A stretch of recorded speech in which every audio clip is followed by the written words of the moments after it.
So welcome to Pugal Academy.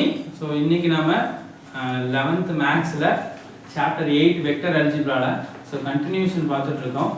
8th sum and 9th sum ஒரே வீடியோல நம்ம solve பண்ண போறோம். So 8th sum என்னங்கறத நம்ம क्वेश्चन எழுதி இருக்கோம். என்னன்னா அவங்களே given கொடுத்திருக்காங்க. PO vector plus OQ vector equal to QO vector plus OR vector அப்படினு சொல்லிட்டு O ஆரிஜினா வச்சிட்டு PQR யூஸ் பண்ணி some vectors எடுத்துட்டு ஒரு question vectors மாதிரி எடுத்துட்டு அதை ஆட் பண்ணி இது ரெண்டு ஈக்குவலா இருந்துச்சுனா PQR ஆர் கோலினியர், அதாவது இந்த மூன்று புள்ளிகளும் PQR அப்படிங்கிற மூணு புள்ளிகளும் ஒரே கோடமை புள்ளிகள் அப்படினு சொல்லி ப்ரூவ் பண்ண சொல்லிருக்காங்க. சரிங்களா? வெரி வெரி ஈஸி தான். இது 2 மார்க் क्वेश्चन மாதிரி தான் இருக்கு. சோ நம்ம ப்ரூவ் பார்க்கலாம். சோ அவங்க கொடுத்திருக்கிற PO vector OQ vector equal to QO vector plus OR vector எடுத்துக்கிறோம். ஸோ நமக்கு ஒரு விஷயம் தெரியும், PO வெக்டார் வந்து எதுக்கு ஈக்குவலா இருக்குன்னா அதனுடைய மைனஸ்க்கு ஈக்குவலா இருக்கும். ஸோ நம்ம பார்த்துருப்போம் இல்லையா, ஏதாவது ஒரு குவாடிலேட்டரலோ அல்லது ட்ரையாங்கிளோ எடுத்துக்கிட்டோம் அப்படின்னா அதனுடைய ஆப்போசிட் சைட்ஸ்க்கும் அது ஈக்குவலா இருக்கும் அப்படின்னு சொல்லி நம்ம பார்த்துருப்போம். எனக்கு கீழே ஒரு பொசிஷன் வெக்டார் ஏன்னு கொடுத்தோம்னா மேலே அதே மாதிரி இருக்கிறதுக்கு மைனஸ் ஏன்னு சம்திங் கொடுத்துருக்கோம், ஆமாவா? ஸோ அது ஏ இருக்கும்போது கீழே என்ன ஆகிடும், மைனஸ் ஏவா ஆகிடும். ஸோ அந்த மாதிரி இங்கே என்ன யூஸ் பண்ணலாம் அப்படின்னா OP வெக்டாருங்கிறத PO வெக்டாருங்கிறத மைனஸ் OP வெக்டார் அப்படின்னு எடுத்துக்கலாம் பிளஸ் OQ வெக்டார். இதை வந்து same minus QO vector plus OR vector. So ஒன்றுமே பண்ணல, ஆப்போசிட்டாக திருப்பி எழுதிருக்காங்க. நீங்கள் PO போட்டாலும் ஒன்றும் பிரச்சனை கிடையாது. ஸோ இதை நம்ம எப்படி எழுதலாம், OQ vector minus OP vector, இங்கே OR vector minus OQ vector. என்னன்னா மைனஸ் டேர்ம்ல இருக்கிறத நான் பின்னாடி போட்டிருக்கேன். ஃபர்ஸ்ட் விஷயம் என்ன பண்ணியிருக்கேன், இந்த POங்கிறத OP அப்படின்னு சொல்லிட்டு போட்டு என்ன பண்ணியிருக்கேன், திருப்பி எழுதியிருக்கேன். திருப்பி எழுதி மைனஸ் போட்டுக்கிட்டேன். இங்கே என்ன பண்ணியிருக்கேன், இருக்கிறத நாம அந்த மைனஸா கன்வெர்ட் பண்ணி எழுதிக்கலாம். இந்த QO வெக்டாருங்கிறது எதுக்கு ஈக்குவல், மைனஸ் QO வெக்டாருக்கும் ஈக்குவல் அப்படி நம்ம எழுதிக்க முடியும்.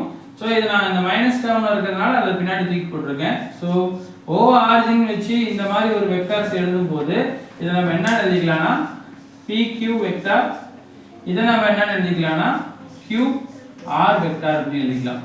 ஸோ QR நம்ம பிரிப்போம் இல்லையா, PQ வெக்டார் எப்படி பிரிக்கலாம், OQ மைனஸ் OP ன்னு பிரிப்போம் இல்லையா, ஆரிஜினா வச்சுட்டு O ஆரிஜினா வச்சுட்டு பிரிப்போம் இல்லையா, அந்த மாதிரி இங்க என்ன பண்ணிருக்கேன், OQ மைனஸ் OPங்கிறத PQ னும் OR மைனஸ் OQங்கிறத QR னு எழுதிருக்கேன்.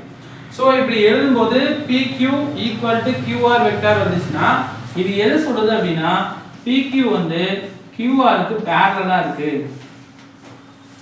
PQ வந்து எதுக்கு என்னவா இருக்கு, QR க்கு parallel-ஆ இருக்கு. ஏன்னா ரெண்டுமே ஈக்குவலா இருக்கு.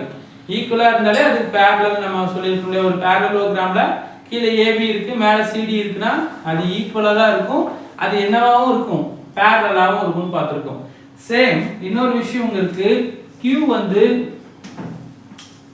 இங்க காமன் பாயிண்டா இருக்கு. Q வந்து இங்க காமன் பாயிண்டா இருக்கு. சோ இந்த ரெண்டு விஷயமே போதும் PQR are collinear அப்படினு சொல்றதுக்கு. So therefore PQR is are collinear. ஓகேவா? என்ன பண்ணிருக்கோம், கொடுத்திருக்கிற அந்த வெக்டார்ஸ் உடைய சம் அப்படியே எழுதிக்கிறோம். அதை திருப்பி போடுறோம். திருப்பி போட்டா இந்த மைனஸ் டேர்ம்ல வரும். அந்த மைனஸ் டேர்மை பின்னாடி திருப்பி தூக்கி போட்டுட்டு அதை நம்ம இப்படி எழுதிக்கலாம். So PQ vector equal to QR வெக்டார்னு கிடைச்சிருக்கு.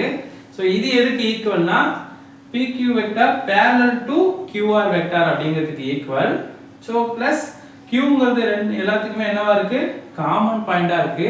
Q காமன் பாயிண்டாவும் இருக்கு, PQவும் QRவும் parallel-ஆ இருக்கு அப்படின்னு இந்த ரெண்டு கண்டிஷன் இருந்தாலே போதும். PQR மூணு பாயிண்ட்டுமே கோலினியரா இருக்கு, அதாவது ஒரே கோடமை புள்ளிகள் அப்படின்னு சொல்றதுக்கான ப்ரூஃப் இது போதுமானது. சோ ஹென்ஸ் தி ப்ரூஃப். சரிங்களா? சோ இந்த क्वेश्चन உங்களுக்கு புரிஞ்சிருக்கும்னு நினைக்கிறேன். நெக்ஸ்ட் 9th क्वेश्चन போயிடலாம். 9th क्वेश्चन என்ன சொல்லிருக்காங்கன்னா D is the midpoint of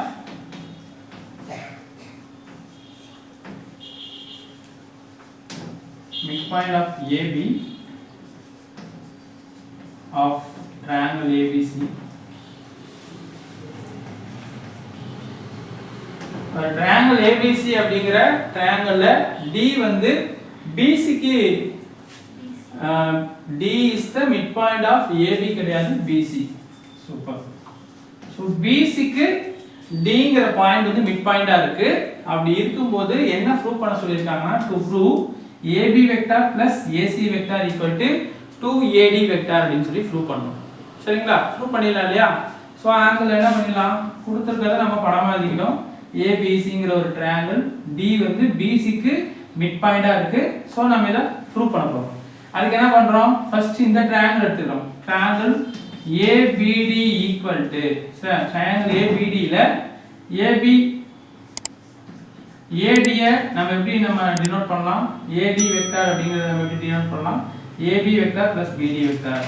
AB vector plus BD vector அப்படி சொல்லி டினோட் பண்ணலாம் இல்லையா? சரிங்களா?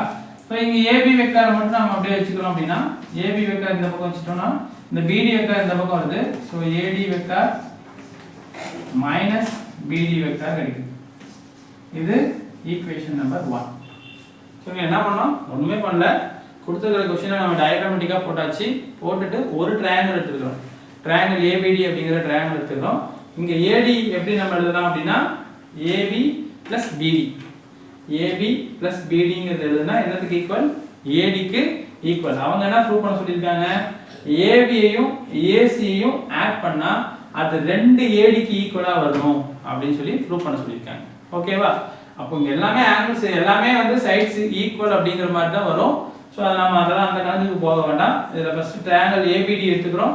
AB ல AD equal to AB plus BD ன்னு எடுத்துக்கிறோம். இங்க நமக்கு AB மட்டும் தனியா தேவை அப்படிங்கிறதுக்காக இந்த BD இந்த பக்கம் கொண்டு வந்தோம்னா AD minus BD வெக்டார்னு வரும். சரிங்களா? இது ஈக்குவேஷன் நம்பர் 1 ன்னு எடுத்துக்கிறோம். So second equation angle ABC. angle ABC ல சோ என்ன எடுக்கலாம்? சேம் வந்து AC vector equal to AC மட்டும் வெச்சுக்கிறோம்னா AD plus DC vector. AD plus DC vector. So இத நம்ம டைரக்டா எடுத்துறோம். ஏன்னா பாருங்க AB AC னா அவங்க ஆட் பண்ண சொல்றாங்க. சோ AB வர மாதிரி ஒரு ஈக்குவேஷன் எடுத்துட்டோம். AC வர மாதிரி ஒரு ஈக்குவேஷன் எடுத்துட்டோம். AB வரதுக்கு என்ன பண்ணோம்? AD வர வச்சு AB வெச்சிட்டு BD அந்த பக்கம் கொண்டு போறோம். ஓகேங்களா? இது ஃபர்ஸ்ட் ஈக்குவேஷன் வந்துச்சு. இப்போ ADC ல என்ன வந்துச்சு? டைரக்ட்டா AC வெக்டார்ங்கிறது எப்படி ஃப்ரேம் பண்ணலாம்? AD vector plus DC vector அப்படி சொல்லி ஃப்ரேம் பண்ணலாம். So AD vector plus DC vector. இத ரெண்டையும் ஆட் பண்ணிட்டா போதும். Equation 1 plus 2. 1 plus 2 ஆட் பண்ணா என்ன வரும்? இந்த பக்கம் AB வெக்டார் plus AC வெக்டார்னு கிடைக்கும். and இந்த பக்கம் ஆட் பண்ணோம்னா ரெண்டு AD வெக்டார் வரும். 2AD vector plus DC vector minus BD vector. ஓகேங்களா? சோ இங்க என்ன வந்திருக்கு? இங்க ஒரு AD இருக்கு, இங்க ஒரு AD இருக்கு. So 2AD vector plus DC vector எழுதிட்டேன். அப்புறம் மைனஸ் டேர்மா பின்னாடி போட்டுட்டேன். சரிங்களா? இங்க இந்த பிளஸ்ஸையும் மைனஸையும் கொஞ்சம் கவனிங்க. plus DC வெக்டார் இது DC vector minus BD vector இது BD வெக்டார். சோ இது மிட்பாயிண்டா இருக்கும்போது BD யும் DC யும் ஈக்குவல் தானே.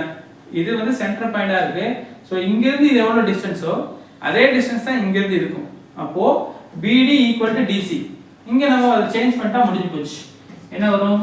2AD வெக்டார் plus DC யை நம்ம என்ன எழுதிக்கலாம்? DCங்கிறது நம்ம BD னே எழுதிக்கலாம். BD vector minus BD vector. ஓகேவா? அப்போ ரெண்டு BD யும் கேன்சல். சோ ரெண்டுமே ஈக்குவல் தான் அப்படி சொல்லிருக்காங்க. ஒன்னு பிளஸ்ல இருக்கு, இன்னொன்னு மைனஸ்ல இருக்கு. சோ DC யும் BD யும் கழிஞ்சு போயிடுச்சு. சோ பேலன்ஸ் என்ன இருக்கு? 2AD vector. சோ அவங்க என்ன கேட்டாங்களோ அந்த இத நம்ம ப்ரூவ் பண்ணிட்டோம். AB வெக்டாரையும் AC வெக்டாரையும் ஆட் பண்ணா 2AD வெக்டாருக்கு ஈக்குவல் அப்படிங்கறத ப்ரூவ் பண்ணிட்டோம். சோ மறுபடியும் நம்ம என்ன பண்ணோம்ங்கறத சிம்பிளா பார்க்கலாம். சோ நல்லா கவனிச்சுக்கங்க. இது உடனே வந்து நமக்கு புரியல ஏபி ஏடி என்னென்னமோ சொல்கிறாங்களே அப்படின்னு மண்டையை குழப்பிக்காதீங்க. ஸோ ஒரு ட்ரையாங்கிள் அவங்க கொடுத்துருக்குறாங்க, ஏபிசிங்கிற ட்ரையாங்கிள் டிங்கிறது மிட் பாயிண்டாக பிசிக்கு எடுக்கிறோம். அதை ட்ரையாங்கிளாக நான் வந்து போட்டுட்டேன். போட்டதுக்கப்புறம் அவங்களே கொஸ்டின் என்ன கொடுத்துருக்காங்கன்னா ஏபியும் ஏசியும் கூட்டணும்னா 2ADன்னு வரணும் அப்படின்னு சொல்லி அவங்களே கொடுத்துருக்காங்க. ஸோ ஏபி ஏசி வர மாதிரி நம்ம இது வந்து ஈக்குவேஷன் ஃபார்ம் பண்ணணும். ஸோ அதுக்கு என்ன பண்ணுறோம், ஏபிடி அப்படிங்கிற ட்ரையாங்கிள் எடுத்துக்கிறோம். ஏபிடி இந்த ட்ரையாங்கிள் மட்டும் எடுத்துக்கிட்டோம்னா ஏபிக்கு ஏடிக்கு என்ன பண்ணலாம், ஏபி பிளஸ் பிடின்னு எழுதலாம். ஏடி வெக்டாருக்கு என்ன எழுதலாம், ஏபி பிளஸ் பிடி. ஸோ இங்கே டைரக்டா ஏபி வெக்டார்னு போட்டாலும் கூட ஏடி பிளஸ் அதுவே வந்துடும், ஏடி பிளஸ் டிபின்னு வந்துடும். ஓகே, அப்படியே நம்ம போட்டுருக்கலாம். எப்படி போட்டாலும் நமக்கு ஈக்குவேஷன் ஒன்று கரெக்டாக தான் வருது. ஏபிங்கிற வச்சு ஒரு ஈக்குவேஷன் ஃபார்ம் பண்ணுறோம், ஏசிங்கிறத வச்சு ஒரு ஈக்குவேஷன் ஃபார்ம் பண்ணுறோம். ரெண்டையும் ஆட் பண்ணோம்னா 2AD கிடைக்கும். மீதி இருக்கிற டேர்ம்ஸ் கேன்சல் ஆயிடும். So answer AB vector plus AC vector equal to 2AD vector. So இந்த கொஷினும் புரிஞ்சிருக்கும், இந்த கொஷினும் புரிஞ்சிருக்கும்னு நினைக்கிறேன். இந்த வீடியோ பிடிச்சிருந்தா லைக் பண்ணுங்கள், மறக்காமல் புகழ் அகாடமி சேனலை சப்ஸ்கிரைப் பண்ணுங்கள், உங்களுடைய ஃப்ரெண்ட்ஸுக்கும் இந்த வீடியோவை ஷேர் பண்ணுங்கள். மறுபடியும் இன்னொரு வீடியோவில் சந்திக்கும் வரை தேங்க்யூ, பாய்.